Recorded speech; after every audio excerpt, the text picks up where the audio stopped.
impact news na puthok chaba while watem tha khudingi ani suba irai amasung mari suba irai khudingi puthok chariba while watem gi maikei dagi shanojam sham charana yengbi riba khwai pumna ma putaram na ahan badu okjari akhoi gi while watem gi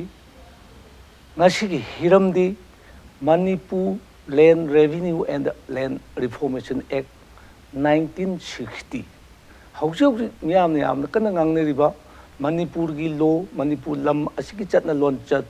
MLR and LR Act 1960 ngasigi hiram masidisida nainabi gadabagi dabakta aikoina harau harau haijerubada harau harau yabirakpa gas anikak hana sak takjage ahan badai gas ahan ba K Bipin Chandra Sharma advocate K Bipin Chandra Sharma advocate putaram noksari ai ani suba gas Hareshwar Goswami hauji politician oine leibiribani ai ani suba gas Hareshwar Goswami busu ahan bada taram na oksari ngasigi hiram asigi matang asida khana nainabagi damakta advocate ta ahan ba akoi wafam si thamjage what is Manipur Land Revenue and Reformation Act lising amaga chamapan humpu lam asida chatna riba law asi karigi damak amasung karamna lakhibano haiba background history amasung silent feature kharadang thambisi K Bipin Chandra Sharma koigi zik Manipur da zik chanariba Manipur koigi Land Revenue and Land Reforms Act 1960 isam samna hairabada MLR and the LR Act 1960 and mayam da khangdariba Act C masi koigi Manipur da masi yan hana chatpasi koigi first June 1961 dagi chatli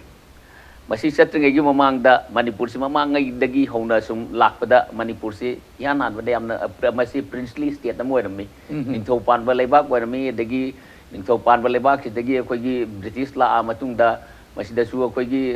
British ki matam gi matam mama adai British era dugi matung da amuk koigi India na dagi Manipur si koigi masi ningkha tama matung da koigi matek ama koigi masigi transitory period kumba khara laiba matam sida tongan ba makhan gi Manipur da karam karba lo chalam gage koigi lokcha pathak ka matang da hairugadi masi akoina yamna akoina khangjeriba kaino kharsida mayam da haibada tambada kasu mapung phana tambanga moy aduga masigi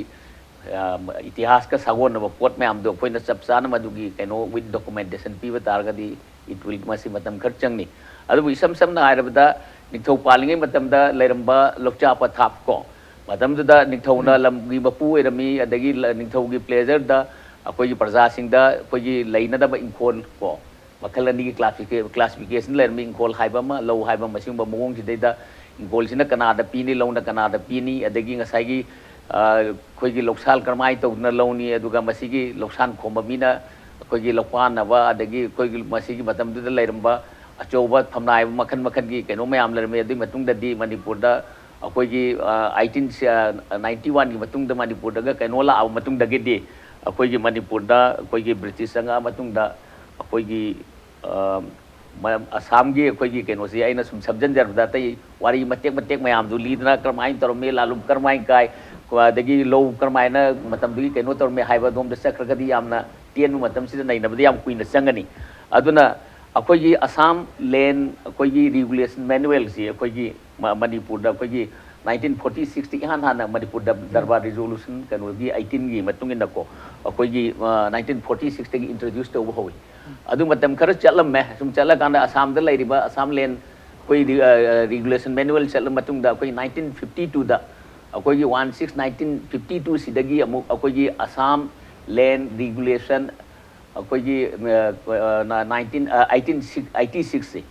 masi amuk Manipur da muk adapt tore Manipur da akoigi masi chatlan hai na koi notification thoktana akoigi matam du da Manipur matam du da di Manipur su akoigi part of the 1949 da Manipur se part of the India woi gre hai no October 15 gi matung da gi tawhar matung da 1950 kano si da 52 da land regulation je adopt taw matam se da Manipur se kramai taw no akoigi part C state ek ki makha da koi section 2 da Manipur da wajiki Assam Land Revenue and Regulation 1886 se masi santu e haidana ID extend tawre haidana koi government of India no notification am tho tawni matam du di मोगी एक to this नब यान chief commissioner Laramie Manpur से टेरिटोरियम होरमनीना मोगी state की महोत्तना मनपुर कनोगा से खरा रेगुलेशन एक्ट टू मोगी रेगुलेशन सिजनब यानब सम अमेंडमेंट मचा मचा कनो तौनब गवर्नमेंट के नोटिफिकेशन थोगा मधुगी एक्ट चलमी अदुई 1960 पार्लियामेंट हुजिकी कनोसी अखोगी Manipur land revenue and land reforms act से मणिपुर की कनोगीदमक्ता मणिपुर अखोगी प्रॉपर कनोम land reforms act revenue collect कमाय तौदगे खोटगे अदुई मथक्ता लैंड रिफॉर्म्स कमाय तौदगे हाइबसिगी सब चाब हाना क्वालिफाई तौबा एक मीगीदगी पूरगा तौरमबसे तोगा अखोई मणिपुर इसागी ओइबा क्वालिफाई तौबा एक्ट अमा Manipur land revenue and land reforms act से मसे पार्लियामेंट पास तौर मतुंगदा अइना सा हाइजबा 1961 की अखोई जून की टांग अमदगी मसी चतप होई अद मसी एक्ट मखादा अखोई लेंजिन बैबा अखोई नाउ हरि सोर्स मासु को रेवेन्यू डिपार्टमेंट लेरमनी नाउ जे अमन कुपना खगम जाने ngasai 1961 da Manipur Land Revenue and Land Reforms Rules 1961 se muk fonge act tu gi makha da act se implement to ba yana na ba adi matung da koi gi Manipur Land Revenue and Land Reforms Allotment of Land 1962 hai ba ma muk fonga kanda koi gi lam allotment pi ba gi process gi masi regulate to wi aduna Manipur da isam sam na har ba da Manipur Land Revenue Land Reforms Act gi to ba sab sabadi hana dagi koi gi Lambapu idna lerakba mi singse Lambapu in the sense masi kano si da hire gadi yam sangre all the lands belong to koi gi si batunga de koi gi state loi no belong to bdi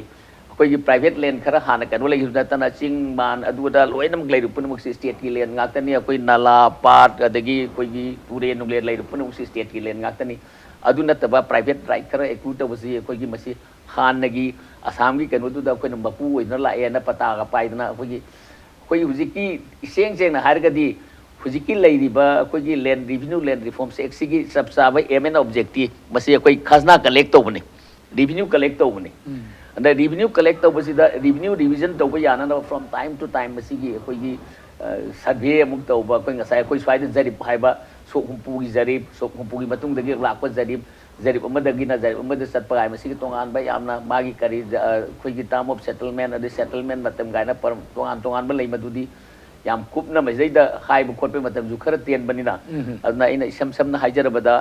ngसागी background history हाइबबु ममांगैदा हाना लेरंबा निथौ पालंबदगी कोई दरबार can कोई British की मकाई नोना लौसल रुर मतुंग दा कोई canoe सिदैदा Assam की canoe से अखोइना adopt तौबा खोटपा अदगी असम लैंड मैनुअल से मतुंग दा Assam land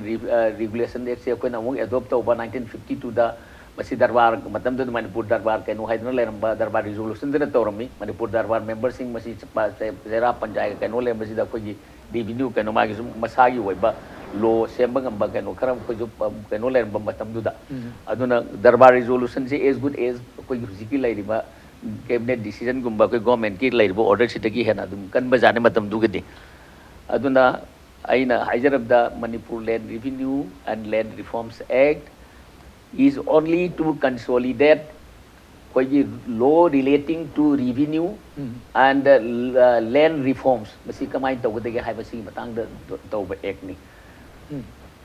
hauji expert na advocate sahib na takpi ki bai matugina ek asigi maming simakta da land reformation land revenue hadi aikhoi gi leijeriba lam asidagi gasna khongatlaga amasung semdok sadoga lam amabu ngakpa yananabugidamakta lo silising amaga chamapal humphudagi chatnaba haukhre haiba takpiraba sigi tungda ai anisuba case hariswar ko samida as a politician aidi laipak ngakpon sidai sida lam asidagi karpa sen amasung lam asi semdok sadokwa inkol natraga law ching paturet semdok sadokpugi wapam su yawrabanina political view dagi politician amoina वाफम खरदंग अमुक थंबीसी viewers the ज्ञान ताना ताजनबीदम अहानबदा हुजिकी direct question सी आइना थमजद्रिङैदा आई कितंग तामोना थंबीगिबा नथाइ historical background in addition निको अदु कितंग ममांग चखना अदुगी ममांगी अखोय मणिपुर सी नोंदालायन पाखंगना पामना मतमदगी होगना अखोय फजना administration सी चलायरगा लापगी पोतुदा अखोय लंबू तुपू गाय नखोय लेरे नोंदालायन पाखंगमगी मतमदुगी लाई हरावगी loan दा अतै अतै मयाम अमा ꯑꯩꯈꯣꯏꯒꯤ ꯁꯤꯒꯨꯝꯕ ꯃꯌꯥꯝꯁꯤꯗ ꯆꯠꯅꯔꯛꯄ ꯀꯜꯆꯔꯒꯤ ꯑꯣꯏꯕ ꯄꯣꯠꯁꯦ ꯁꯤꯗ ꯂꯝꯕꯨ ꯇꯨꯄꯨ ꯂꯝꯒꯤ ꯃꯄꯨꯅ ꯂꯝꯕꯨ ꯑꯩꯈꯣꯏꯁꯤ ꯅꯣꯠ ꯑꯣꯟꯂꯤ ꯂꯦꯟꯗꯪ ꯃꯦꯟꯇꯦꯟ ꯇꯧꯔꯝꯗꯦꯕ ꯇꯨꯁꯨ ꯇꯧꯔꯝꯃꯦꯕ ꯇꯨ ꯅꯠꯇ꯭ꯔꯒ ꯗꯨꯏ ꯅꯠꯇ꯭ꯔꯒ ꯇꯨꯁꯤ ꯑꯩꯈꯣꯏ ꯇꯨꯔꯦꯜ ꯍꯥꯏꯔꯤꯗꯅ ꯇꯨꯁꯤ ꯏꯁꯤꯡꯒꯤ ꯑꯩꯈꯣꯏ ꯃꯅꯤꯄꯨꯔꯤꯁꯤꯡꯒꯤ ꯇꯨꯁꯤꯁꯨ ꯏꯁꯤꯡ ꯍꯥꯏꯕ ꯇꯥꯔꯦ ꯏꯁꯤꯡ ꯂꯥꯏꯗ ꯇꯨ ꯍꯥꯏꯔꯒꯗꯤ ꯂꯣꯏꯅꯃꯛ ꯏꯁꯤꯡ ꯄꯨꯝꯅꯃꯛꯇꯨ ꯑꯗꯨꯝ ꯆꯤꯡꯉꯤ ꯇꯨꯔꯦꯜ ꯑꯆꯧꯕ ꯇꯨꯔꯦꯜ ꯏꯁꯤꯡ ꯑꯆꯧꯕ ꯍꯥꯏꯕ ꯁꯨꯃꯥꯏꯅ ꯇꯧꯗꯅ ꯑꯩꯈꯣꯏ ꯇꯨꯄꯨꯁꯨ ꯂꯩꯔꯝꯃꯤ ꯑꯗꯨꯅ ꯑꯩꯈꯣꯏ ꯂꯝꯗ ꯅꯠꯇꯅ ꯏꯔꯝ ꯈꯣꯡꯂꯝꯁꯤꯁꯨ ꯑꯩꯈꯣꯏ ꯃꯦꯟꯇꯦꯟ ꯇꯧꯕ ꯄꯨꯈ꯭ꯔꯤ ꯄꯥꯠ ꯇꯨꯔꯦꯜꯒꯁꯤꯁꯨ ꯑꯍꯜ ꯂꯃꯟꯁꯤꯡ ꯌꯥꯝ ꯆꯦꯛꯁꯤꯟꯅ ꯐꯖꯅ ꯌꯥꯝ ꯅꯤꯛꯁꯥꯡ ꯁꯤꯠꯅ ꯇꯧꯔꯛꯄ ꯄꯣꯠ ꯑꯃꯅꯦꯕ ꯑꯁꯤꯒꯤ ꯄꯣꯠꯁꯤ ꯃꯇꯝꯒꯤ ꯃꯇꯨꯡ ꯏꯟꯅ ꯑꯗꯨꯃꯛ ꯄꯅꯥꯒ ꯈꯥꯏꯗꯣꯛꯇꯅ ꯈꯣꯠꯇꯣꯛꯇꯅ ꯔꯦꯚꯤꯅ꯭ꯌꯨ ꯀꯂꯦꯛꯁꯟꯁꯦ ꯑꯍꯥꯟꯕꯗꯗꯤ ꯑꯩꯈꯣꯏ ꯀꯦꯁ ꯑꯣꯏꯅ ꯇꯧꯕꯒꯤ ꯁꯤꯁꯇꯦꯝꯁꯤ ꯂꯩꯇ꯭ꯔꯤꯉꯩꯗ ꯑꯩꯈꯣꯏ ꯏꯟ ꯀꯥꯏꯟ ꯑꯣꯏꯅꯀꯣ ꯑꯩꯈꯣꯏꯒꯤ ꯂꯧ ꯄꯔꯤ ꯑꯃꯗꯅ ꯑꯩꯈꯣꯏꯒꯤ ꯀꯩꯅꯣ ꯐꯧꯕꯣꯠ 2 ꯄꯤꯒꯗꯕꯅꯤ 1 ꯄꯤꯒꯗꯕꯅꯤ ꯀꯥꯏꯅ ꯇꯧꯔꯝꯃꯤ ꯂꯝꯗꯩ ꯊꯣꯛꯄ ꯄꯣꯠꯁꯤꯅ ꯄ꯭ꯔꯗꯛꯁꯤꯅ ꯇꯧꯔꯝꯕ ꯁꯤꯅ ꯁꯨꯝ ꯇꯧꯔꯛꯄꯗꯨꯅ ꯁꯤꯒꯤ ꯃꯈꯟ ꯃꯈꯟꯒꯤ ꯃꯇꯝꯒꯤ ꯃꯇꯨꯡ ꯏꯟꯅ ꯑꯩꯈꯣꯏ ꯀꯩꯔꯨꯡꯕꯅ ꯀꯩ ꯄꯥꯟꯅꯕꯒꯤ ꯃꯇꯝꯁꯨ ꯂꯩꯔꯝꯃꯤ ꯑꯗꯨꯒ ꯐꯨꯅꯥꯟ ꯁꯦꯂꯨꯡꯕꯅ ꯑꯩꯈꯣꯏꯒꯤ ꯁꯤꯒꯨꯝꯕ ꯔꯦꯚꯤꯅ꯭ꯌꯨ ꯀꯂꯦꯛꯁꯟꯒꯤ ꯇꯧꯕ ꯃꯇꯝ ꯈꯔ ꯊꯦꯡꯅꯔꯀꯥꯟꯗ ꯂꯩꯔꯝꯃꯤ ꯃꯗꯨꯗꯤ ꯃꯥꯒꯤ ꯍꯧꯖꯤꯛꯁꯨ ꯒꯃꯦꯟꯠ ꯑꯃ ꯂꯥꯛꯄꯒ ꯃꯃꯤꯡ ꯍꯣꯡꯕ ꯈꯣꯠꯄ ꯂꯩꯕ ꯁꯨꯃꯥꯏꯅ ꯅꯤꯡꯊꯧ ꯄꯥꯟꯕ ꯅꯤꯡꯊꯧ ꯍꯣꯡꯉꯛꯄ ꯃꯇꯝꯗ ꯃꯥꯒꯤ ꯃꯃꯤꯡ ꯃꯊꯥ ꯍꯣꯡꯕꯅꯆꯤꯡꯕꯗꯤ ꯀꯌꯥ ꯂꯩ ꯑꯗꯨꯒ ꯊꯝꯖꯅꯤꯡꯉꯤ ꯋꯥꯐꯝꯗꯤ ꯁꯤꯁꯇꯦꯝꯁꯦ ꯑꯩꯈꯣꯏ ꯁꯥꯡꯁꯤꯟꯅ ꯂꯥꯛꯄ ꯁꯤꯁꯇꯦꯝ ꯑꯃꯅꯦꯕ ꯁꯤꯅ ꯁꯨꯝ ꯂꯥꯛꯄꯗꯨꯅ ꯑꯩꯈꯣꯏꯒꯤ ꯉꯁꯥꯏꯒꯤ ꯕ꯭ꯔꯤꯇꯤꯁ ꯂꯥꯛꯇ꯭ꯔꯤꯉꯩ ꯃꯃꯥꯡꯁꯦ ꯃꯁꯤꯗꯁꯨ ꯑꯩꯈꯣই ꯌꯥꯝꯅ ꯐꯖꯕ ꯁꯤꯁꯇꯦꯝ ꯑꯃ ꯃꯁꯤꯗꯩꯗ ꯁꯤꯐꯥꯏ ꯂꯧ ꯑꯗꯨ ꯂꯧ ꯑꯗꯒꯤ ꯁꯦ ꯕꯥꯃꯣꯟ ꯂꯥꯛꯑꯀꯥꯟꯗ ꯕꯥꯃꯣꯟꯒꯤ ꯂꯨꯒꯨꯟ ꯂꯧ ꯀꯥꯏꯅꯀꯣ ꯂꯨꯒꯨꯟ ꯂꯦꯛ ꯊꯥꯡꯕꯒ ꯃꯉꯣꯟꯗ ꯑꯗꯨ ꯄꯤꯕ ꯑꯗꯩ ꯁꯤꯐꯥꯏꯒꯤ ꯑꯣꯏꯅ ꯄꯤꯕ ꯑꯗꯨ ꯂꯧ ꯄꯤꯕ ꯃꯌꯥꯝꯁꯤꯁꯨ ꯂꯣꯏꯅ ꯂꯩꯔꯝꯃꯤ ꯃꯁꯤꯗ ꯑꯅꯤ ꯊꯣꯛꯅ ꯑꯃꯨꯛ ꯈꯖꯅꯥ ꯂꯧꯕ ꯑꯃꯁꯨꯡ ꯂꯧꯗꯕ ꯑꯩꯅ ꯑꯃꯨꯛ ꯈꯥꯏꯗꯣꯛꯑꯒ ꯑꯃꯨꯛ ꯂꯩꯔꯝꯃꯤ ꯁꯨꯃꯥꯏꯅ ꯁꯨꯝ ꯂꯥꯛꯄꯗꯨꯅ ꯃꯊꯪ ꯆꯠꯊꯔꯀꯥꯟꯗ ꯇꯥꯃꯣꯅ ꯊꯝꯕꯤꯈꯤꯕ ꯋꯥꯐꯝꯗꯨ ꯌꯧꯁꯜꯂꯛꯑꯦ ꯍꯥꯏꯕꯗꯤ ꯉꯁꯥꯏꯒꯤ 1891ꯒꯤ ꯂꯥꯟꯁꯤ ꯃꯥꯏꯊꯤꯔ ꯃꯇꯨꯡꯗꯗꯤ 1892ꯗ ꯂꯥꯂꯨꯞ ꯁꯤꯁꯇꯦꯝꯁꯤ ꯃꯨꯊꯠꯂꯀꯥꯟꯗ ꯉꯁꯥꯏꯒꯤ ꯂꯩꯔꯤꯕ ꯂꯧꯒꯤ ꯀꯔꯤꯒꯤ ꯂꯧꯗꯒꯤ ꯏꯟ ꯀꯥꯏꯟ ꯑꯣꯏꯅ ꯂꯧꯔꯝꯕꯗꯣ ꯀꯦꯁ ꯑꯣꯏꯅ ꯂꯧꯔꯛꯄ ꯂꯨꯄꯥ 2 ꯂꯧꯕ ꯂꯨꯄꯥ ꯑꯗꯩ ꯌꯨꯝꯒꯤ ꯑꯣꯏꯅ ꯂꯨꯄꯥ 5 ꯂꯧꯕ ꯄ꯭ꯔꯃꯥꯟꯅꯤꯀꯣ ꯑꯗꯨ ꯃꯇꯝꯗꯨꯗ ꯁꯤꯒꯨꯝꯕ ꯁꯤꯁꯇꯦꯝ ꯃꯌꯥꯝ ꯑꯃꯃꯨꯛ ꯂꯩꯔꯛꯑꯦ ꯁꯨꯃꯥꯏꯅ ꯇꯧꯗꯅ ꯇꯥꯃꯣꯅ ꯉꯁꯥꯏ ꯊꯝꯕꯤꯈꯤꯕ ꯄꯣꯠꯇꯨ ꯂꯥꯛꯑꯦ ꯑꯗꯨꯒ ꯉꯁꯥꯏ MLR Actꯀꯤ ꯃꯇꯥꯡꯗ ꯑꯍꯥꯟꯕ ꯍꯦꯛ ꯊꯝꯕꯤꯈꯤꯕ ꯗꯥꯏꯔꯦꯛ ꯀ꯭ꯋꯦꯁꯟ ꯍꯥꯏꯕ ꯇꯥꯔꯦ ꯑꯁꯤꯒꯤ MLR Actꯁꯤꯗ ꯃꯁꯤ ꯌꯥꯝꯅ ꯐꯖꯕ ꯌꯥꯝꯅ ꯀꯩꯅꯣ ꯇꯧꯕ ꯑꯦꯛ ꯑꯃꯅꯤ ꯑꯗꯨꯕꯨ ꯃꯁꯤꯗꯩꯗ ꯑꯩꯈꯣꯏꯒꯤ ꯃꯌꯥꯝꯒꯤ ꯃꯔꯛꯇ ꯃꯤꯁꯑꯟꯗꯔꯁꯇꯦꯟꯗꯤꯡ ꯍꯥꯏꯒꯗ꯭ꯔꯥ ꯃꯤꯁꯀꯟꯁꯦꯞꯁꯟ ꯍꯥꯏꯒꯗ꯭ꯔꯥ ꯂꯩꯅꯕꯁꯨ ꯑꯗꯨꯝ ꯌꯥꯎꯗꯕ ꯅꯠꯇꯦ ꯃꯔꯝꯗꯤ MLR Actꯁꯤ ꯑꯩꯈꯣꯏꯅ ꯑꯦꯗꯃꯤꯅꯤꯁꯇ꯭ꯔꯦꯁꯟꯁꯤ ꯀꯩꯅꯣ ꯇꯧꯔꯛꯄ ꯃꯇꯝꯁꯤꯗꯩꯗ ꯑꯩꯈꯣꯏ ꯂꯧꯔꯣꯡꯁꯪꯗ ꯂꯩꯔꯤꯉꯩ ꯃꯇꯝꯁꯤꯗꯩꯗ ꯃꯁꯤ ꯆꯤꯡꯗ ꯆꯠꯅꯗꯦꯒ ꯍꯥꯏꯕꯒꯨꯝꯕ ꯆꯠꯅꯩ ꯍꯥꯏꯕꯒꯨꯝꯕ ꯆꯠꯅꯒꯗꯕꯅꯤ ꯍꯥꯏꯕꯒꯨꯝꯕꯒꯤ ꯄꯣꯠꯀꯁꯤꯁꯨ ꯊꯦꯡꯅꯔꯤ ꯍꯥꯏꯖꯔꯤꯕ ꯈꯨꯗꯝ ꯑꯣꯏꯅ MLR Actꯁꯤ ꯁꯦꯛꯁꯟ 2 ꯑꯣꯏꯔꯝꯒꯅꯦꯅ ꯈꯜꯂꯤ ꯃꯁꯤꯗ ꯌꯥꯎꯔꯤꯁꯤ 2ꯅꯤ 2ꯗ ꯌꯥꯎꯔꯤꯁꯤ ꯑꯦꯛꯁꯦꯞ ꯍꯤꯜ ꯑꯦꯔꯤꯌꯥꯁ ꯍꯥꯏꯕꯅꯤ ꯑꯦꯛꯁꯦꯞ ꯍꯤꯜ ꯑꯦꯔꯤꯌꯥꯁ ꯍꯥꯏꯕꯁꯤꯗꯩꯗ ꯍꯤꯜ ꯑꯦꯔꯤꯌꯥꯁ ꯍꯥꯏꯕꯒꯤ ꯍꯤꯜ ꯗꯤꯁꯇ꯭ꯔꯤꯛꯀꯁꯤꯁꯨ ꯑꯃꯨꯛ ꯈꯦꯠꯅꯔꯤꯌꯦꯕ ꯍꯤꯜ ꯗꯤꯁꯇ꯭ꯔꯤꯛ ꯈꯨꯗꯤꯡꯃꯛ हिल एरिया चिंगदेव अदुम गेजेट नोटिफिकेशन MLR की मखा से गेजेट नोटिफिकेशन थोकांदा हिल एरिया मखादा थोकांदा हिल एरिया से मु लाकदुइने कोई खनरी वाफमना जनरल कोई करी हाइतारे मियाम दलिब वखनजे मसिदि हिल डिस्ट्रिक्ट सिंगदि हिल एरिया लोइ चिंगेगा नखनबगुंबगी पोटमा लैरिबा हिल डिस्ट्रिक्ट की हिल एरिया सिगा अदुगा सोमना कंद लैरिबा रेवेन्यू डिपार्टमेंट की MLR की मखादा लैरिबा पोटसिगी हिल एरिया सिगा अनि से खेनरी हाइजरिबा अदुना अहनबा 1961 दा 60 दा तौरकांदा 61 दा तनबा तौरकांदा कई तौगे है कांदा हिल एरिया से कई नो है गेजेट नोटिफिकेशन सांग थोई मतमदुदा सब डिवीजन ओइरंबा होजिंगना डिस्ट्रिक्ट का अपग्रेड तौरपसिंजे मसीगी मयाम से लिस्ट अमा मुक थोए अदुगा हाइरिबा मतमसिदा कई तौगे दा चिंगी जगह सिंसे मसीदा हिल एरिया संग थोए हिल एरिया सु दि चनररो अथोक्तबा चनबा जगह मयाम अमम लैरे चे खुदम चुरचानपुर लेरे खोखम तंपाक लेरे कांगपोकपी हुजिकिना कांगपोकपी डिस्ट्रिक्ट हाइदारे को मतम दुगिना सेनापति सब डिवीजन अदु Adana लेरंबा Maui sub division gun लेरंबा मतम दुदा हाइरिबा हुजिकिना कांगपोकपी मनुंग चनबे एरिया मयाम ले अदुगा हुजिकिना टेक्नोपोल डिस्ट्रिक्ट हाइबा लैरिबा जगह सिदा मोरिया हाइसी मोरिया सी चिंगी जगह नि अदुगा सुम सैदा हुजि पता तादना लैबे योनबा तोंगनादना खोनादना रुम तौरी अदुना MLR Act सी मसी लोइनमक जगह खुदिमकता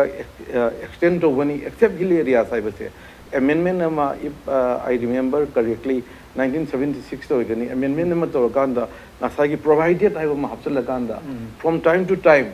मसी गवर्नमेंट गेजेट नोटिफिकेशन तौगे एक्सटेंड तौब यागनी है वो पोत अमा ꯂꯩꯈ꯭ꯔꯦ ꯍꯥꯏꯖꯔꯤꯕ ꯃꯔꯝ ꯑꯗꯨꯅ ꯑꯩꯅ ꯃꯇꯥꯡꯁꯤꯗꯩꯗ ꯈꯤꯇꯪ ꯊꯝꯖꯅꯤꯡꯕꯗꯤ MLR ꯑꯦꯛꯁꯤ ꯆꯤꯡꯒꯤ ꯑꯦꯔꯤꯌꯥ ꯈꯔꯗ ꯆꯠꯅꯔꯤ ꯑꯗꯨꯒ ꯆꯠꯅꯕ ꯑꯦꯔꯤꯌꯥ ꯍꯧꯖꯤꯛꯀꯤ ꯊꯝꯕꯤꯈꯤꯕ ꯆꯨꯔꯆꯥꯟꯄꯨꯔꯒꯤ ꯑꯗꯩ ꯈꯧꯄꯨꯝ ꯇꯝꯄꯥꯛꯀꯤ ꯀꯥꯡꯄꯣꯛꯄꯤꯒꯤ ꯃꯣꯔꯦꯒꯤ ꯖꯒꯥꯁꯤꯡ ꯁꯤꯗꯩꯗ ꯆꯠꯅꯕꯒꯤ ꯄꯣꯠꯁꯤ ꯂꯩꯔꯤ ꯑꯗꯣ ꯑꯇꯩꯗ ꯀꯔꯤꯒꯤ ꯆꯠꯅꯗꯦ ꯁꯤꯅꯤ ꯂꯥꯛꯀꯗꯧꯔꯤꯕ ꯏꯁꯨ ꯃꯌꯥꯝꯒꯤ ꯁꯨꯝ ꯂꯩꯅꯔꯤꯕ ꯀꯩꯅꯣꯁꯤ ꯖꯦꯅꯔꯦꯜ ꯀꯟꯁꯦꯞ ꯍꯥꯏꯒꯗ꯭ꯔꯥ ꯂꯩꯔꯤꯕ ꯃꯣꯠ ꯀꯩꯅꯣꯁꯤ ꯋꯥꯐꯝꯁꯤ ꯑꯇꯩꯗꯗꯤ ꯀꯔꯤꯒꯤ ꯆꯠꯅꯗꯦ ꯑꯇꯩꯗ ꯆꯠꯅ MLRꯒꯤ ꯄꯔꯄꯁꯁꯤ ꯇꯥꯃꯣꯅꯁꯨ ꯃꯌꯦꯛ ꯁꯦꯡꯅ ꯇꯥꯛꯄꯤꯈ꯭ꯔꯦ ꯀꯂꯦꯛꯁꯟ ꯑꯣꯐ ꯂꯦꯟ ꯔꯦꯚꯤꯅ꯭ꯌꯨꯅꯦꯕ ꯑꯁꯦꯡꯕꯗꯤ MLRꯁꯤ ꯑꯩꯈꯣꯏꯒꯤ ꯕ꯭ꯔꯤꯇꯤꯁꯅ ꯂꯥꯛꯄ ꯃꯇꯝꯁꯤꯗꯩꯗ ꯃꯈꯣꯏ ꯁꯤꯒꯤ ꯃꯃꯥꯡ ꯄꯦꯔꯠ ꯁꯤꯒꯤ ꯃꯇꯝꯁꯤꯗꯩꯗ ꯃꯣꯏꯅ ꯕ꯭ꯔꯤꯇꯤꯁ ꯂꯥꯛꯑ ꯃꯇꯨꯡ ꯃꯥꯏꯅ ꯄꯥꯜꯂꯕ ꯃꯇꯨꯡꯁꯤꯗꯩꯗ ꯑꯁꯥꯝ ꯂꯦꯟ ꯔꯦꯚꯤꯅ꯭ꯌꯨ ꯑꯦꯟ ꯗ ꯂꯦꯟ ꯔꯦꯒꯨꯂꯦꯁꯟ ꯀꯩꯅꯣꯁꯤ 1886ꯁꯤ ꯃꯁꯤ ꯆꯠꯅꯔꯦ ꯃꯁꯤ ꯆꯠꯅꯔꯕ ꯃꯇꯨꯡꯁꯤꯗꯩꯗ ꯁꯤꯅ ꯃꯃꯥꯡꯒꯤꯅꯦꯕ ꯁꯤꯒꯤ ꯃꯇꯨꯡ ꯃꯅꯤꯄꯨꯔꯗ ꯂꯥꯛꯏꯕ ꯑꯩꯈꯣꯏꯒꯤ ꯆꯠꯅꯔꯤꯕ ꯄꯦꯇꯔꯟꯁꯤ ꯇ꯭ꯔꯤꯄꯨꯔꯥꯗꯒꯤ ꯂꯧꯕꯅꯦꯅ ꯈꯜꯂꯤ ꯑꯩꯅ ꯈꯟꯕꯗ ꯇ꯭ꯔꯤꯄꯨꯔꯥ ꯂꯦꯟ ꯔꯦꯚꯤꯅ꯭ꯌꯨ ꯑꯦꯟ ꯗ ꯂꯦꯟ ꯔꯤꯐꯣꯔꯝꯁ ꯑꯦꯛ 1960ꯁꯤꯒꯤ ꯆꯞ ꯆꯥꯕ ꯑꯌꯥꯝꯕ ꯃꯣꯗꯦꯜꯁꯤ ꯁꯤꯗꯩꯗ ꯄꯨꯁꯤꯜꯂꯛꯄ꯭ꯔꯅ ꯈꯜꯂꯦ ꯁꯤꯒꯤ ꯃꯥꯒꯤ ꯄꯔꯄꯁꯁꯤꯗꯤ ꯀꯂꯦꯛꯁꯟ ꯑꯣꯐ ꯂꯦꯟ ꯔꯦꯚꯤꯅ꯭ꯌꯨꯅꯦꯕ ꯇꯥꯃꯣꯅ ꯊꯝꯕꯤꯈꯤꯕꯗꯨꯅꯦꯕ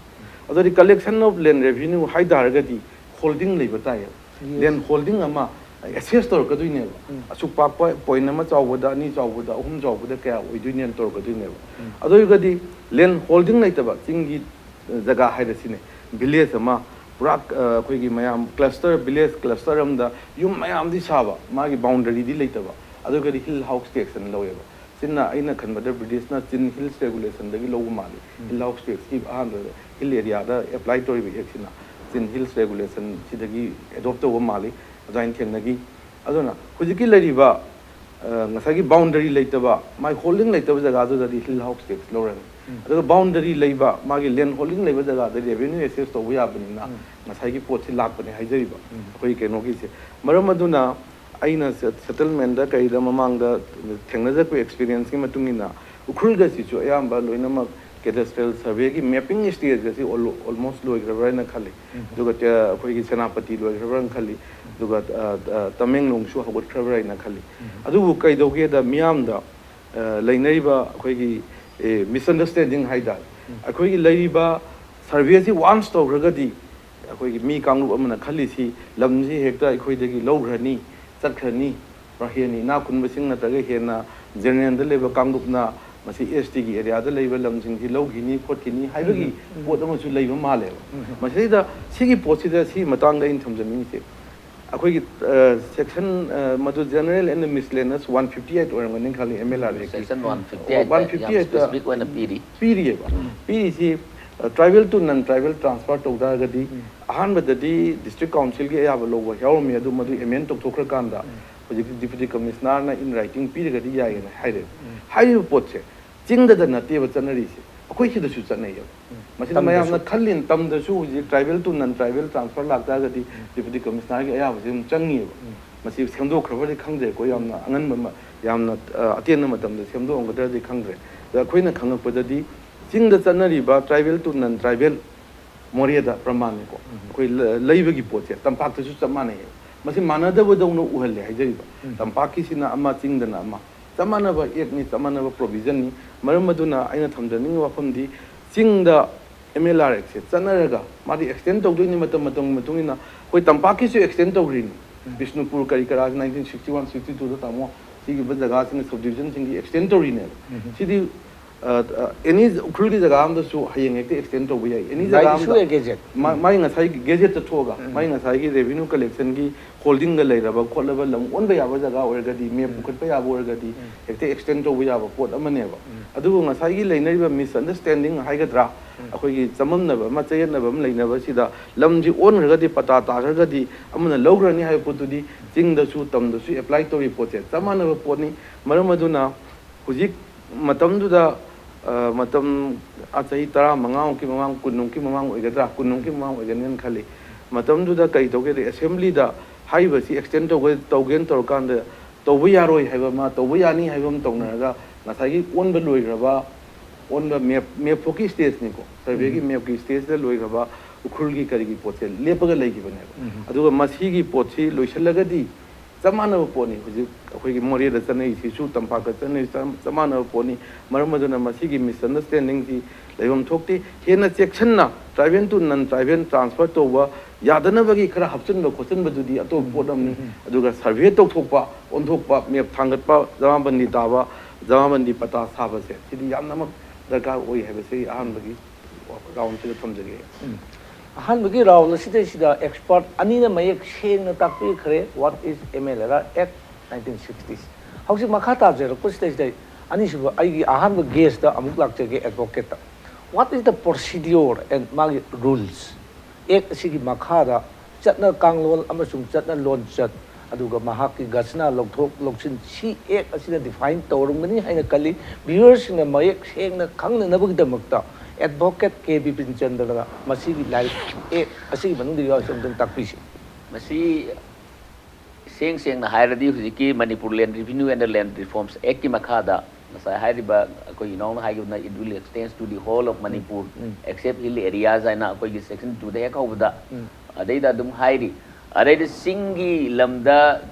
ꯑꯩꯈꯣꯏꯒꯤ ꯅꯠꯇꯅ ꯂꯣꯏ ꯆꯠꯀꯅꯤ ꯍꯥꯏꯕꯁꯦ ꯑꯗꯨꯅ ꯍꯤꯜ ꯑꯦꯔꯤꯌꯥꯁꯨ ꯑꯗꯨꯝ ꯗꯤꯐꯥꯏꯟ ꯇꯧꯋꯦꯕꯀꯣ ꯉꯁꯥꯏ ꯍꯥꯏꯈꯤꯕ ꯑꯗꯨꯃꯥꯏꯅ ꯑꯗꯨꯅ ꯉꯁꯥꯏ ꯑꯦꯛꯁꯤ ꯆꯠꯄ ꯃꯇꯝꯗ ꯏꯝꯄ꯭ꯂꯤꯃꯦꯟ ꯇꯧꯅꯅꯕꯁꯤ ꯀꯅꯥꯅ ꯇꯧꯅꯤ ꯍꯥꯏꯕꯁꯤ ꯃꯁꯤꯒꯤ ꯔꯤꯚꯤꯅ꯭ꯌꯨ ꯑꯣꯐꯤꯁꯥꯔ ꯈꯔ ꯗꯔꯀꯥꯔ ꯂꯩꯌꯦꯕ ꯍꯥꯏꯔꯤꯕ ꯀꯩꯅꯣꯁꯤ ꯑꯩꯈꯣꯏꯒꯤ ꯑꯦꯛꯁꯤꯗ ꯄꯤꯕ ꯀꯩꯅꯣꯁꯤ ꯀꯅꯥꯅ ꯔꯤꯚꯤꯅ꯭ꯌꯨ ꯑꯣꯐꯤꯁꯥꯔꯁꯅꯣ ꯍꯥꯏꯕ ꯃꯇꯝꯗ ꯑꯩꯈꯣꯏꯒꯤ ꯁꯦ ꯔꯤꯚꯤꯅ꯭ꯌꯨ ꯀꯃꯤꯁꯅꯔ ꯗꯤꯞꯇꯤ ꯀꯃꯤꯁꯅꯔ ꯑꯗꯒꯤ additional deputy commissioner assistant deputy commissioner director of settlement and land records ꯑꯗꯒꯤ survey and settlement officer assistant survey and settlement officer ꯑꯗꯒꯤ ꯁꯕ ꯗꯤꯚꯤꯖꯅꯦꯜ ꯑꯣꯐꯤꯁꯔꯁ ꯑꯗꯒꯤ ꯑꯩꯈꯣꯏꯒꯤ ꯉꯁꯥꯏꯒꯤ ꯑꯩꯈꯣꯏꯒꯤ ꯔꯤꯚꯤꯅ꯭ꯌꯨ ꯁꯨꯄꯔꯚꯥꯏꯖꯔ ꯑꯗꯒꯤ ꯁꯕ ꯗꯤꯄꯨꯇꯤ ꯀꯂꯦꯛꯇꯔ ꯀꯣ ꯁꯨꯃꯥꯏꯅ ꯃꯊꯪ ꯂꯥꯛꯄꯗ ꯏꯚꯟ ꯑꯩꯈꯣꯏꯒꯤ ꯖꯤꯂꯥꯗꯥꯔ ꯃꯟꯗꯜ ꯀꯩꯅꯣ ꯐꯥꯎꯕ ꯑꯩꯈꯣꯏ ꯁꯨꯄꯔꯚꯥꯏꯖꯔ ꯀꯥꯅ ꯍꯥꯏꯁꯨ ꯃꯣꯏꯁꯨ ꯉꯁꯥꯏꯒꯤ ꯔꯤꯚꯤꯅ꯭ꯌꯨ ꯑꯣꯐꯤꯁꯥꯔꯒꯤ ꯀꯩꯅꯣꯁꯤꯒꯤ ꯀꯦꯇꯦꯒꯣꯔꯤꯗ ꯌꯥꯎꯋꯦꯕ ꯑꯗꯨꯕꯨ ꯃꯁꯤꯒꯤ ꯑꯦꯛꯁꯤꯗ ꯀꯔꯤ ꯍꯥꯏꯒꯦꯕꯨ ꯑꯩꯈꯣꯏꯒꯤ ꯏꯕ꯭ꯔꯤ ꯀꯩꯅꯣꯁꯤ ꯃꯁꯤꯒꯤ ꯑꯦꯗꯃꯤꯅꯤꯁꯇ꯭ꯔꯦꯁꯟ ꯇꯧꯕ ꯌꯥꯅꯕꯒꯤꯗꯃꯛꯇ ꯗꯤꯁꯇ꯭ꯔꯤꯛ ꯃꯌꯥꯝ ꯑꯃ ꯔꯤꯚꯤꯅ꯭ꯌꯨ ꯗꯤꯁꯇ꯭ꯔꯤꯛ ꯃꯌꯥꯝ ꯑꯃ ꯊꯣꯛꯅ ꯈꯥꯏꯗꯣꯛꯀꯅꯤ ꯍꯥꯏ ꯑꯗ ꯔꯤꯚꯤꯅ꯭ꯌू ꯗꯤꯁꯇ꯭ꯔꯤꯛ ꯈꯥꯏꯗꯣꯛꯏꯕꯁꯤꯡꯁꯦ ꯀꯔꯝꯕ ꯃꯐꯝꯗ ꯔꯤꯚꯤꯅ꯭ꯌू ꯗꯤꯁꯇ꯭ꯔꯤꯛ ꯈꯥꯏꯗꯣꯛꯑꯒꯁꯨ ꯉꯁꯥꯏꯒꯤ ꯑꯦꯛꯁꯤꯅ ꯑꯦꯛꯁꯇꯦꯟ ꯇꯧꯕ ꯃꯐꯝꯗꯗꯅꯤ ꯔꯤꯚꯤꯅ꯭ꯌू ꯗꯤꯁꯇ꯭ꯔꯤꯛ ꯂꯩꯗꯣꯏꯁꯦ ꯉꯁꯥꯏ ꯑꯦꯗꯃꯤꯅꯤꯁꯇ꯭ꯔꯦꯇꯤቭ ꯄꯔꯄꯁꯀꯤꯗꯃꯛꯇ ꯗꯤꯁꯇ꯭ꯔꯤꯛ ꯃꯌꯥꯝ ꯑꯃ ꯈꯥꯏꯔꯤ ꯍꯧꯖꯤꯛ ꯃꯅꯤꯄꯨꯔꯗ ꯍꯥꯟꯅ ꯗꯤꯁꯇ꯭ꯔꯤꯛ ꯈꯔ ꯂꯩꯔꯝꯕꯗꯒꯤ ꯍꯥꯟꯅ ꯑꯩꯈꯣꯏ ꯁꯦꯟꯇ꯭ꯔꯦꯜ ꯗꯤꯁꯇ꯭ꯔꯤꯛ ꯂꯩꯔꯝꯕꯗꯒꯤ ꯑꯩꯈꯣꯏꯒꯤ ꯀꯩꯅꯣ ꯏꯝꯐꯥꯜ ꯀꯩꯅꯣ ꯑꯩꯈꯣꯏꯒꯤ ꯊꯧꯕꯥꯜ ꯗꯤꯁꯇ꯭ꯔꯤꯛ ꯃꯊꯪ ꯆꯥꯎꯊꯣꯔꯛꯄꯗꯨꯅ ꯍꯧꯖꯤꯛꯇꯤ ꯃꯥꯄꯟꯗꯒꯤ 13 ꯑꯩꯈꯣꯏ ꯕꯤꯁꯅꯨꯄꯨꯔ ꯗꯤꯁꯇ꯭ꯔꯤꯛ ꯊꯣꯛꯈ꯭ꯔꯦ ꯑꯗꯒꯤ ꯏꯚꯟ ꯏꯝꯐꯥꯜ ꯂꯩꯍꯧꯕꯗꯒꯤ ꯏꯝꯐꯥꯜꯗꯒꯤ ꯏꯝꯐꯥꯜ ꯏꯁ ꯏꯝꯐꯥꯜ ꯋꯦꯁ ꯊꯣꯛꯈ꯭ꯔꯦ ꯑꯗꯨꯅ ꯍꯧꯖꯤꯛ ꯄꯨꯟꯅ 9 ꯂꯩꯔꯝꯕꯗꯒꯤ ꯍꯧꯖꯤꯛꯇꯤ 13 ꯀꯩꯅꯣ ꯁꯨꯖꯟꯈ꯭ꯔꯦꯀꯣ ꯑꯗꯨꯅ ꯃꯗꯨꯅ ꯑꯦꯗꯃꯤꯅꯤꯁꯇ꯭ꯔꯦꯇꯤቭ ꯄꯣꯏꯟ ꯑꯣꯐ ꯀꯩꯅꯣꯗꯒꯤ ꯂꯩꯕꯅꯦ ꯑꯗꯨꯒ ꯔꯤꯚꯤꯅ꯭ꯌू ꯗꯤꯁꯇ꯭ꯔꯤꯛ ꯍꯥꯏꯕꯁꯤꯅ LR ꯑꯦꯛꯀꯤ ꯃꯈꯥꯗ ꯃꯅꯤꯄꯨꯔ ꯂꯦꯟ ꯔꯤꯚꯤꯅ꯭ꯌू ꯂꯦꯟ ꯔꯤꯐꯣर्म्स ꯑꯦꯛꯁꯤ एक्सटेंड तौब मफमसीदा ngसाई एडमिनिस्ट्रेटिव पर्पस की दमत खलिब डिप्टी कमिश्नर जिना मसिना कनोसी हेड तौरका मान मदुगी कनो डिस्ट्रिक्ट की हेड होइबनी अदुना मसिगी कनोसी ngसाई की एक सिदा लेरिबा कनोदुगी एक सि मखादा रूल सिदा पीरु पोट सिंगे मसी कनाना करी करी तौबदगे हाबिस मफमतांग दा कोई अगर ngसाई हाइजगी Manipur land review land reforms allotment of lands and हाइबसे हाना लम लेजदब मीदा लम करमाई तौदना को स्टेट की लमदी मयाम लेरी कोई गो मरनाई पता पाइदना हाइदे कोई जमाबंदी पाइबा कनो पाइबा मागी ngसाई की रेकॉर्ड्स ऑफ राइट्स ममिंग मथा लेरबा अखोइना सिदा हाइबा पता पाइबा हाइबे सेंग सेंगनारगा जमाबंदीदा लमगी पतादार गायन हाइबा कोई पतादार ने हाइबा सिगी सी नत्तबा कांगबुदुदी लम लेते ना लौरिमने अदुगा इनक्रोचर कांगबुजु कोई दाक सिथादा मसे लम मपुदी नत्रगजु लमदुदा एनक्रोच तौरगा लेबा मिसिगी ममिंग जिजु अखोई सर्वे मतमदा पिकअप तौरगा एनक्रोचर होइना मोय ममिंग सो दुम तौवेबा अदु एनक्रोचर दगी ngसाई रिवेन्यू कलेक्शन लेते अदु एनक्रोचर सिदगी करमाइन तौदना मोय दगी केनोसी पेनाल्टी लौरगा मोय दगी करी रियलाइज तौनी खोनी हाइबगे दुगी तोंगान बम लई मोय जे करमाइन तांतोकनी हाइब लई अदुना डिप्टी कमिश्नर सिना he is the only authority को कोई ngसाई की Manipur land revenue and land reforms act मखादा कोई अलॉटमेंट तौब ngambese मसी अलॉटमेंट सी कोई एग्रीकल्चरल पर्पस की दमक तौवे अलॉटमेंट नमा कोई लैंड सिदा अदुना हाना फर्स्ट ऑफ ऑल कोइना ngसाई खंगबा यारिसे ngसाई की ऑल लैंड्स बिलोंग्स टू कैनो ना हाइरसे स्टेट तौबना स्टेट की लैंड जी नत्रगदि पीबा या पोंदेल अलॉटमेंट तौदोइसे आइदि ngसाई ऑलरेडी कोई हानागी ममांगैदगी हौना ngसाई निथौगी मतमदगी लोकसा पथा अमसुम लापुदुदा ngasai hai ba ngasai gi koi gi ningthau gi matam da koi gi sifai lo mana lo adagi koi gi pangal lo ga na leiram ba bamon lo gi siu makan gi piram ba lo je kon nang da di koi mai si gra matung da mai family na le ho ko lo wa sum matang ko sum lak pa du matang da codify tor matung da magi maming da sum matam du da resta na maintain tor ko de ra tari pata ga le makol matam da sum laga project de koi di manipur land reform revenue land reform se ki makha da di survey matam da ihan han badang asa koi nong hai do koi survey to ba jarib to ba si da who is in actual possession of the land lamsi kanana do kol to ri kam pak pa chaw ba holding se xyz se kam pak chaw na mana lamsi do kol to ri ke hai se koi gi jarib lak matam da jarib sikar matam da to ga bu state government na notification na tho kanda akoi gi masai gi jarib adi settlement kai no akoi gi survey hoy survey matam si the deputy commissioner has no role only director of settlement and the land records moisina kanu to director of settlement had settlement p do rim ngai mai survey tor matum da actual physical possession da leba mi se mapu di nate sahi asuk lai bidagi lai re maunda lamse allotment to bi ya na man recommend am tor ga di government dai ikhalaga di allotment audi matam da su ngasai gi deputy commissioner exercise to section 14 da to se masigi post government su moi da dum lamse settle tor ga madुगी पीफम थोप कई लौगदब premium खंगे realisation तौगदब तौर अदुम तौवे अदुना ngasai survey matam da xyz sina leiramba kanoje holding je suk chawbani masina pata loni masi department do call tori bamana huji process tori je my father de inherit tor pani kolak pani hai baji maki marol lon hom remarkable ji de loin so tori low wergo si masi low se tenant leibra adigi tenant ki khatian gaina mamang de hujikti khatian record se kya udre taseng badi hujik mi ji singner padi low mapu na su tenant hai baje koi low uba mi gi maming je land record so to udre maram de once tenant si gi right chu tongan ba koi manipur land revenue land reform sec sida tenant sing gi moi adhikar me am pi re aduna ngasai ya mamang da di khatian lei mafam sida di low si kana na uge ma kai di low mapu na x ni aduga low uba na y ni hai baje am clearly so to aduna x na lam ji yolam dai matam da y da mangon da first option dum pi da di lam ga yon ba ya dem ek masa sida dum yauri ba aduna sigi procedure si ngasai gi settlement ga tawba khotpa tawba mayam se lerka da pata pair matung da ngasai my revenue realization tawba sigi matang da khatna ba chaina ba lak matam da kana na koi gi masigi case settle tawne hai chan da ngasai gi revenue officer sing je court waina sigi xi makha da makoi na tawba ya ba procedure mayam pi re ba अच्छा मखा तारप procedure सिंग मखा चथर इसिगी मरक सिदैसिदा break अमतंग लौजगे येंबिरिब पुबना मक्ता मयक सेंगना सुगाइना ताकपिबगी नमंगतसु खरा मखा ताथरप खरा खाक्चरगा मरक सिदैदा break अमतंग लौजगे अहानबदा अखोइना एक असिगी मखादा सर्वे न settlement हाइबा अमा लैरे अदगी कलेक्शन तौनबा डिप्यूटी कमिश्नर की मखादा डीसी डीएम SDC हाइबम लैरे करिगिदमक्ता लैरिबनो हाइबा सिक्सि मयक सेंगना थंबिगिबा मखा चथर बिदमक्ता ngaktang मियंग ताबिसि ब्रेक अमतंग लौज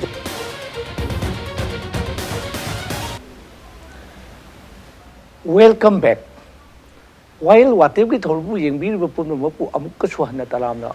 ओक्सरी आई अनिसुब गेस्ट लाक्सगे एमएलए एक्सी यामना मपुंग फाबा यामना फाबा एक ने हाइबा अमदि एक्सपर्ट ता सु फजदा ताकपी खरबगी तुंगसिदा सिगी एक असि लैना हंदकी अनौबा 2014 दा conservation of agriculture and the wetland एक हाइबा अमा अमु लाक्सल इबसि अनिसकी मरक्ता खेनबसि हाना यावरमदबगिरा यावजेरमबा अमा एक्सट्रैक्ट तौरागा एक ओइना सेमरा हाइबसिकी मतेंतंग थंबिबा इन एडिशन दो तुम यार नत्रो कितंग ममान गिदु दai kitang ahoy haujo yamna sum laipak myam pumna ngangneriba da koi survey gi mla ek procedure gi matang du da survey haibam ne re survey haibam ne demarcation haibam survey si taukan da survey si section 99 oini appraisal of the right of the land owners section 99 section 99 ki de yaw isi survey si ko na tong tam da hoji masai ek si from time to time extend tong ni haibani na to di ba jaga da ngasi to ren khalase a survey gi process hogla ka dine hogla ka matam se da mang madu da di allotment ja roi mam di map like te dak number like te kaim like te pol am ni atu kamai allotment to we si matang da di from the date of commencement haibasi kitangdi masi debatable loiko adu aina lawjabadadi aigi wakhaldadi anuba jaga amadadi leram land holding singdu akoina dak ki thada map ta pick up taw taw la ga ngasagi leram mi duna without allotment ma mapu oigani ha survey si oida gan adu imphal area da huji tawiba pot akoigi valley da yama jaga tawi sidi re survey ne survey operation nati survey operation di 1960 ki tamun takpi ki bazari chowa na tawi basi survey operation ni kudam moina ikoi yungi allotment order labor di leiroi ram di ikoi matam du land holding ikoi ki leibani na maju pick up tor ka na koi da pi bana koi father da grandfather da piram mani koi inherit to hu bane matam du da leiba potu na huji allotment pu thoro misconception am khak leiri huji matam da kai gum particular jaga ma da huji ki haiba extend to dar ga di allotment of water to roida allotment of the pata picho megan to bumba khasu lei haijari ba re survey da di pata compulsory allotment da mathauta adu survey da di aigi knowledge da ina khanjaba da di survey gi matang da di ngasai gi pick up ekoi gi yum da ayambana allaman gi haktak ta gi le ko mafum sing da allotment order leita ba adu aina ki hai wi da di any jaga ukhul do gera anu go jaga am da extend to kan da di ngasai gi allotment gi pot se lei wi ha bisima aigi aingon adugi matang du da ni hana ngasai dum x gi hek hogalak ko matam da ngasai from the date of commencement da koi section 99 of the ML Act da han lejeram baju da accrual of right and the ownership to the ownership se madu adum pidna leje aduna ngasai piba ani sing barak da khena base